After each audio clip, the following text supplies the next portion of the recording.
Influence Catalyst, and today I want to share with you how to command attention as an authority in high stakes moments so that you can step onto TV, stage, and media. It could be online, it could be on podcasts with total conviction.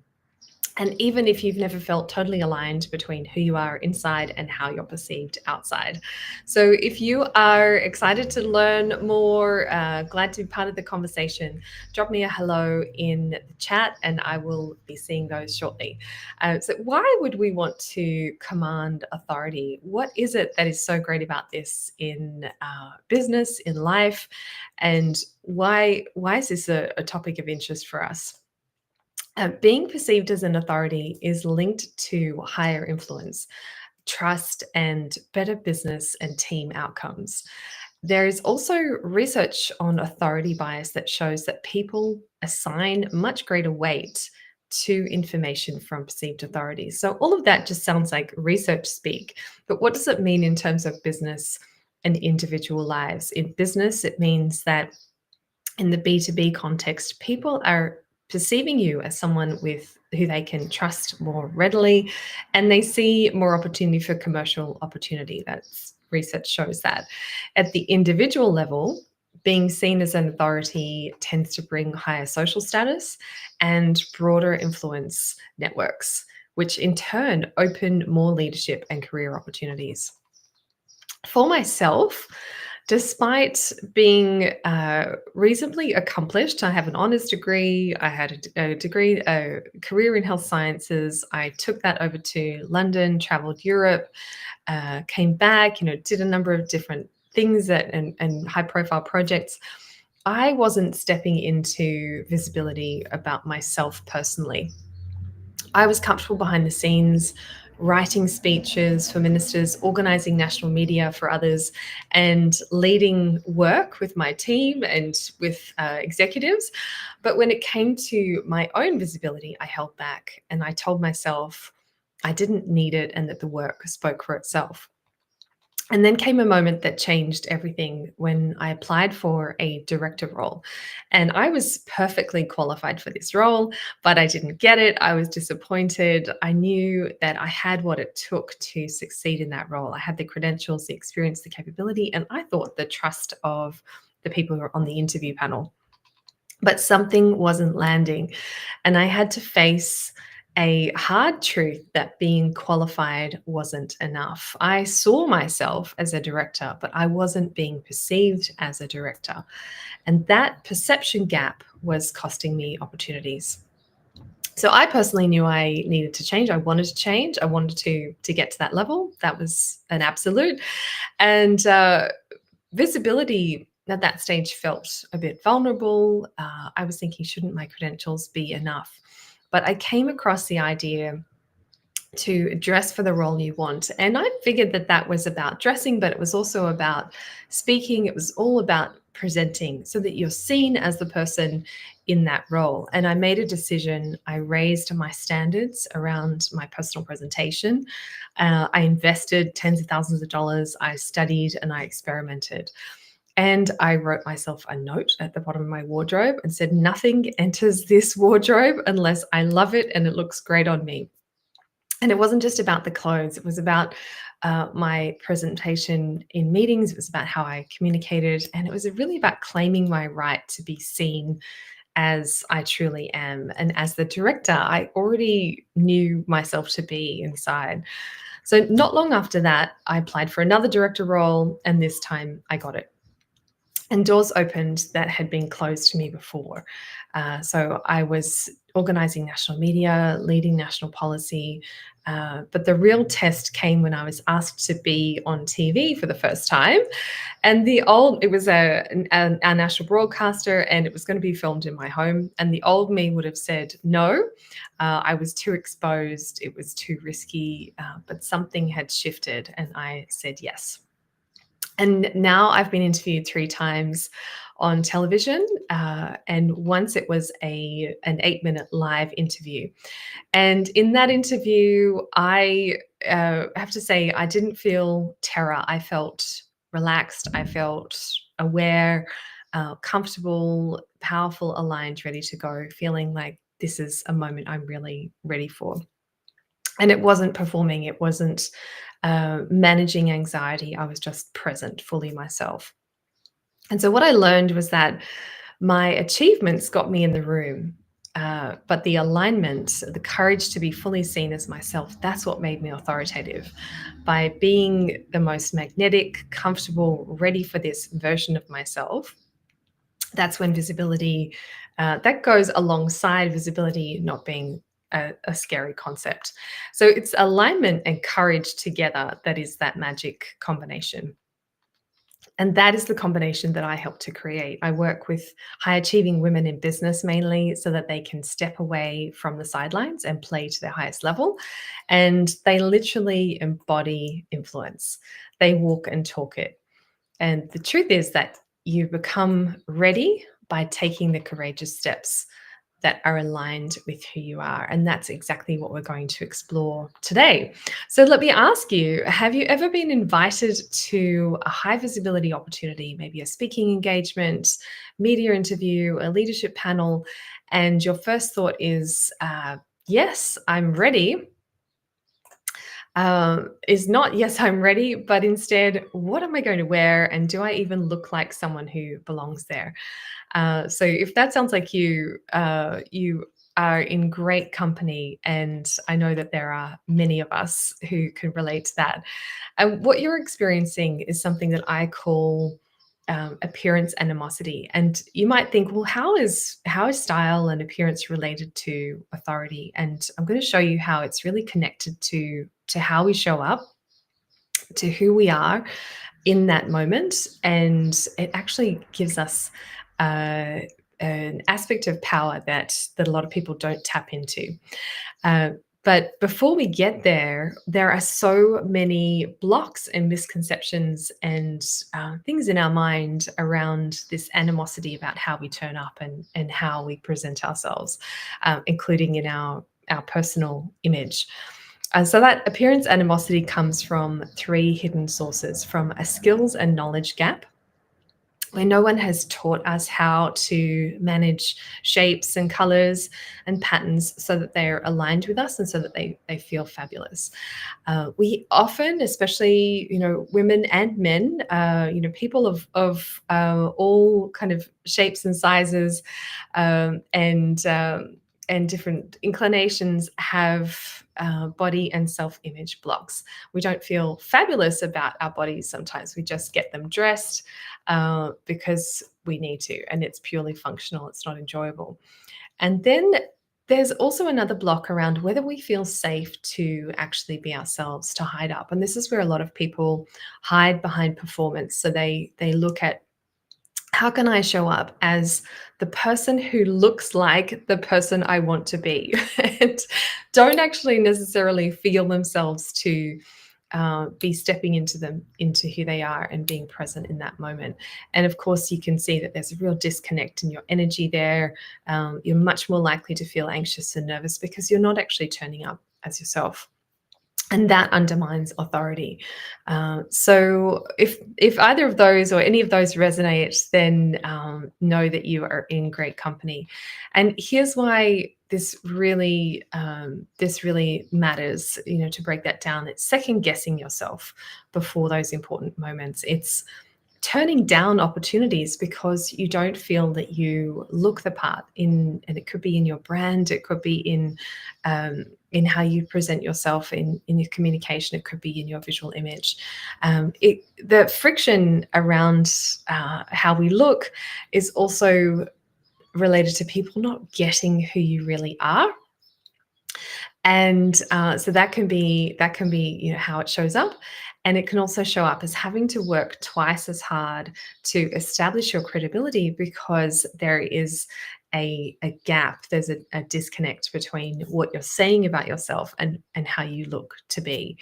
And so there's a real science behind this. People are actually making decisions about our warmth, our credibility, and our competence in 150 to 350 milliseconds. In fact, I think it's kind of lower down that end. And that means it's before conscious thought even kicks in. So if there's a disconnect between who you are and how you're showing up, then people sense that. They can't articulate necessarily what that is, but they feel it. And that feeling costs opportunities. So here is what most people do, and it really makes perfect sense. They think I need to be more competent, work harder, get more lines on my CV, more credentials, and then people will see my value. And that is not wrong because there's an expertise piece to being seen as an authority. Your competence absolutely matters. Your achievements matter. But here's the thing: if your visuals create friction, that split between what you're saying about yourself, what your background is and your expertise, and then how you turn up and you don't look like a leader or speak like someone who has influence, then there's a split that means people feel like they're not connected, they're not believing it. And it's the feeling that is a pre-conscious decision. There's a saying in sales and marketing that confusion kills action. It's when there's confusion that people stop. They get blocked, and these visuals can create that feeling that stops people. So that can mean bringing it back to style. That if an outfit or your visual brand, how you look and how you present your personal image doesn't align with who you actually are, if it's not connected to your essence, then you will feel like you're wearing a costume. And when you feel like you're wearing a costume, you will show up tentatively instead of powerfully. And speaking coaches, for example, will say to me, that's when someone's, tugging at their clothes and they look uncomfortable. It's when speakers tell me that they're distracted by what they're wearing and they want to turn up and feel absolutely in the moment. So here's what I have discovered that actually works, and that is instead of fixing the outside, focusing on the clothes, uh, focusing on your style, following trends, we have to eliminate this animosity about how we show up visually and in our communication at its source. We need to create alignment between who we are internally and what we're expressing externally. And that alignment is powerful. So that means recognizing the blocks that are creating that appearance animosity. Is it skills, body image, self expression, safety? And each one requires a different solution. It means redefining your relationship with your visual image. Now, I just want to make a point here that people sometimes feel that how they turn up online shouldn't matter, that what they look like shouldn't matter. So it can feel like, oh, this is extra work, or it's vain for me to think about it. Uh, you know, really, I am so much more than what I look like. And what that thinking is doing is disregarding a whole lot of knowledge that we have around how we use visuals to instantly and quickly make decisions. And so, one example is whether we're deciding, from the time we're children, we're working out whether the world is safe. And we often don't have the abilities to think in complex terms in the same way. And so we'll make quick decisions around whether people are safe, whether food is safe, whether an environment is safe, and a lot of that decision, as you can see, if you put yourself in that uh, situation as a child, you can see how a child is using visuals a lot. So from the early days, we're trained to assess safety. Using visuals. And this means that it's a powerful tool for us for self connection and for authenticity. And it also means so for us, in terms of what do we do to get over this, it means facing what our current image is actually saying and getting honest about the story that our visuals are telling, whether that matches the person that we are becoming. So here's the game changer: that when you do this work, you eliminate that split, something really magical happens. You stop feeling like you're showing up just looking the part, or kind of pretending to look the part, wearing a costume, and you start feeling like you're showing up as yourself. There's a shift in your presence, in your energy, that creates embodied authority. So let me give you an example. I had a client, we'll call her Jane, who was the CEO of a national organization. She was highly accomplished and regularly invited to media appearances, but she felt self conscious. And the reason was she put on weight over the years. Her 5-year-old professional photos clearly didn't look like her anymore. She was trying to lose the weight, but meanwhile, she was stuck in terms of these media opportunities, and not feeling good about how she was showing up. So you know that feeling when you're self-conscious, it's energy draining. You don't run toward the opportunities, you run for the door instead. And her closet reflected this. So we were working together on her style. Nothing felt right, nothing made her feel confident. And she was really in this holding pattern. But she knew that her organization needed her to be more visible. So once she recognized that, everything shifted. We waited, we didn't wait for her body to change. We worked with who she is now, and as well as styling her to look fabulous in her look, we really addressed that energy piece, and her whole energy changed by creating the alignment. So this is the connection that really changes everything, is that there's an alignment between the message that her clothes are sending and who she actually is in terms of her core traits, her personality, as well as her expertise. And she said she finally felt fabulous about being seen.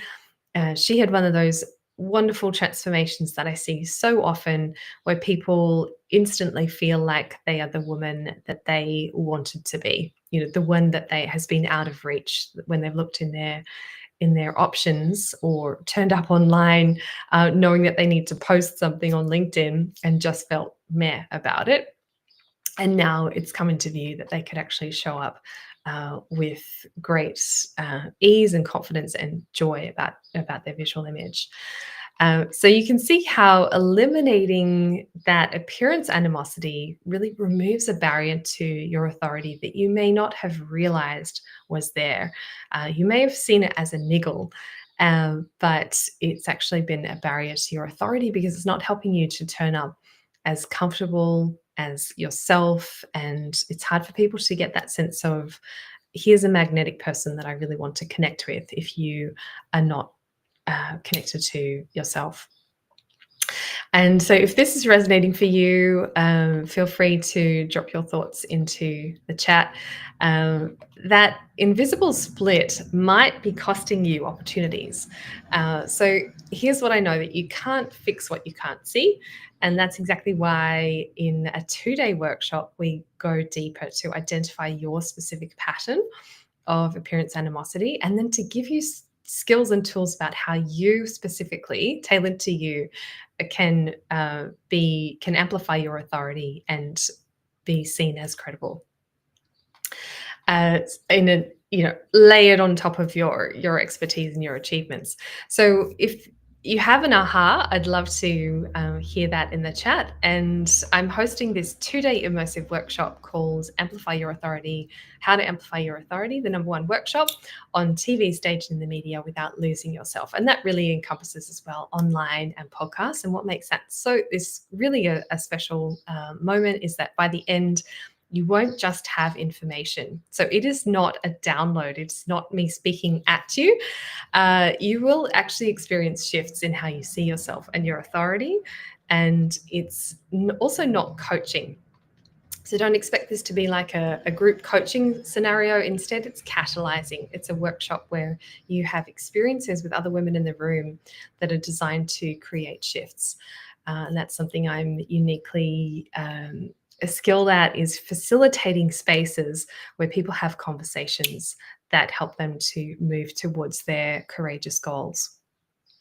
So we will be covering 3 main transformations: your personal keys for being seen as credible in your visual brand and presence, and it's completely tailored to who you are; your exact next presence shift, the specific mindset move that's going to elevate your reputation; and you'll gain a rare, energized, grounded boldness where courageous visibility feels natural instead of terrifying. I only have 30 spots in this workshop because it's highly interactive and personalized. We're not sitting back or creating breakthroughs in real time. So if you're interested, you can find the link to that on the post about this event. And it's stylegorgeous.com/amplify authority 25 with 2025 with dashes in between, but you'll see that link is available through going to the post for this event. And also, while you're doing that, let me quickly share about a client so you can see the difference, that another story about how the difference this can make. And this one's a little bit different. So I had a client, we'll call her C, who owned a business with national profile. Her business had grown fast, but her visual brand hadn't kept pace, and her friend was concerned, knowing that these visual brand issues were limiting her success. But the thing was, she was not interested in style or visual brand or how she showed up online at all. She was showing up online, but she wasn't interested in changing the colors, the shapes, the choices that she made there. And so she jokingly told me I would rather poke my eyes out, but she chose to trust the process. We worked together to clarify her distinct essence that we were going to express through her visual brand. And a few weeks later, wearing her new looks, something amazing happened. At her own national conference, so it's her own event, an attendee who had known her for years came up to her with a high-profile media opportunity that he had never offered before. But this time something was different. She was in her new brand. She said to me, I credit the clothes. And she finally felt what it means for people to instantly see you in that space where they think you are the person I need for this opportunity. And that's why he volunteered it. And she hadn't known that he had access to this high profile media connection. But she was able to get onto a key spot on radio in a large city. So she finally felt like she, as well, was stepping into being the leader that she had wanted to be, inspiring, motivational. She was already at the top of her industry, but now feeling so much more aligned and ready to take the stage and to take these opportunities. So if you have reserved your spot at the workshop, let me know in the chat. And if you haven't, you can go and secure your place. There are still places left. It has been such a pleasure being with you today.